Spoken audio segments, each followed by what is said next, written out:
អំណាចពិតមិនចាប់ផ្ដើមដោយលុយប៉ុន្តែលុយគឺចាប់ផ្ដើមដោយអំណាចមានមនុស្សតិចណាស់ដែលបានយល់ដឹងនៅត្រង់ចំណុចនេះហើយមនុស្សភាគច្រើនបែរជាមានការយល់ច្រឡំដោយគិតថាមានលុយគឺមានអ្វីៗគ្រប់យ៉ាងដូច្នេះហើយបានជាមនុស្សសម័យឥឡូវនេះ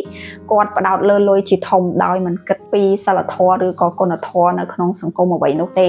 ធ្វើម៉េចឲ្យតែគាត់បានលុយប៉ុន្តែអ្នកដែលគិតដូច្នេះចុងក្រោយនឹងបាត់បង់អ្វីៗគ្រប់យ៉ាងក៏ព្រោះតែគាត់ស្រវាយកលុយជាធំលុយគឺគ្រាន់តែជាឧបករណ៍ដែលមនុស្សសម័យថ្មីទើបតែបង្កើតឡើងដើម្បីងាយស្រួលក្នុងការដោះដូរទំនិញឬក៏សេវាកម្មតែប៉ុណ្ណោះ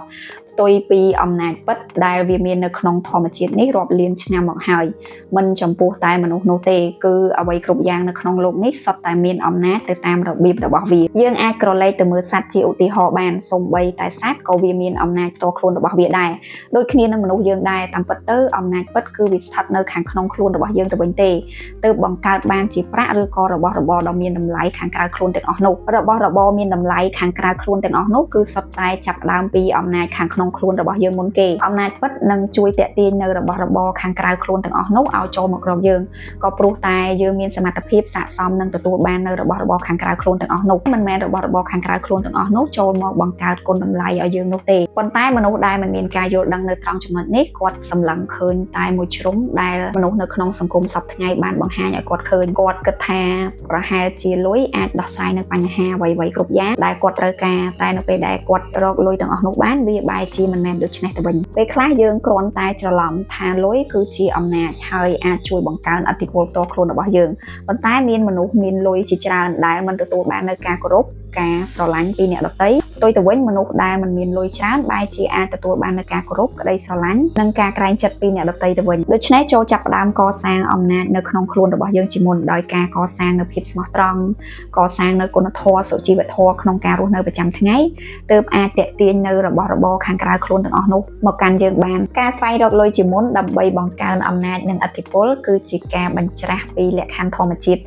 ដោយនៅក្នុងធម្មជាតិគឺអំណាចមិនបានចាប់ផ្ដើមដោយលុយនោះទេប៉ុន្តែផ្ទុយទៅវិញលុយគឺចាប់ផ្ដើមដោយអំណាចដូច្នេះចូលចាប់ផ្ដើមកសាងនៅភាពស្មោះត្រង់សុជីវធម៌គុណធម៌ក្នុងការរស់នៅស្របតាមគុណតម្លៃក្នុងនាមជាមនុស្សឬក៏ក្នុងនាមជាភាវៈដែលរស់នៅលើផែនដី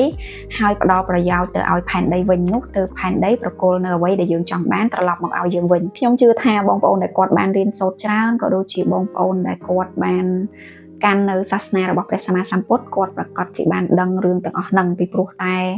បរមគ្រូដើមរបស់យើងគឺព្រះពុទ្ធគាត់បានលះបង់អ្វីៗគ្រប់យ៉ាងដើម្បីតែស្វែងរកប្រយោជន៍ជូនដល់មនុស្សជាតិនៅទូទាំងផែនដីនេះឲ្យរួចចាកទុក្ខហើយលោក Albert Einstein ក៏ដូចគ្នាក្នុងនាមជាអ្នកវិទ្យាសាស្ត្រដ៏ល្បីល្បាញម្នាក់គាត់មិនដែលគិតអំពីផលប្រយោជន៍ផ្ទាល់ខ្លួនក៏ដូចជាទូនាទីសាក់យោផ្សេងនោះទេគាត់បែរជាជ្រើសរើសធ្វើអ្វីដែលត្រឹមត្រូវជ្រើសរើសធ្វើអ្វីដែលបម្រើប្រយោជន៍ដល់មនុស្សជាតិទូទាំងផែនដីដោយសពថ្ងៃនេះសម័យកាលរបស់គាត់គឺពិតជាមានសារៈសំខាន់ខ្លាំងណាស់នៅក្នុងជីវិតរស់នៅប្រចាំថ្ងៃរបស់យើងទាំងអស់គ្នានៅពេលដែលមនុស្សចាប់ផ្ដើមធ្វើអ្វីៗដើម្បីប្រយោជន៍រួមនោះហើយគឺជាអំណាចពិតហើយលុយឬក៏ទូនាទីតំណែងនឹងរត់មករកយើងតាមក្រោយនោះទេប៉ុន្តែមនុស្សដែលគាត់មិនមានការយល់ដឹងគាត់បែរជាស្វែងរកលុយជាមុនដែលការធ្វើបែបហ្នឹងវាគង់តែបាត់បង់ទៅវិញនោះទេពីព្រោះថាអំណាចពិតទើបបង្កើតបានជាលុយហើយលុយគឺមិនអាចយកមកបង្កើតអំណាចផ្ទាល់ខ្លួនរបស់យើងនោះទេដូច្នេះមនុស្សដែលមានការយល់ដឹងគេមិនដែលស្វែងរកប្រាក់ឬក៏ទូនាទីសាក់យោទាំងអស់នោះមុននឹងកសាងអំណាចពិតពីខាងក្នុងខ្លួនរបស់គេនោះទេពីព្រោះថារបស់ណាដែលកើតចេញខុសទៅនឹងច្បាប់របស់ធម្មជាតិវាងាយនឹងបាត់បង់ទៅវិញដូចគ្នាកុំដើម្បីតែលុយយើងហ៊ានធ្វើអ្វីៗគ្រប់យ៉ាងដោយមិនខ្វល់ពីសិលធម៌គុណធម៌នៅក្នុងសង្គមទោះបីជាធ្វើឲ្យអ្នកដទៃឈឺចាប់ក៏យើងហ៊ានធ្វើដែរដើម្បីតែលុយនោះមិនយូរទេយើងនឹងបាត់បង់ឥទ្ធិពលនិងអំណាចរបស់យើងក៏ព្រោះតែយើងបានរបស់ទាំងអស់នោះមិនមែនដោយសមត្ថភាពរបស់យើងប៉ុន្តែគឺដោយភាពលោភលន់របស់យើង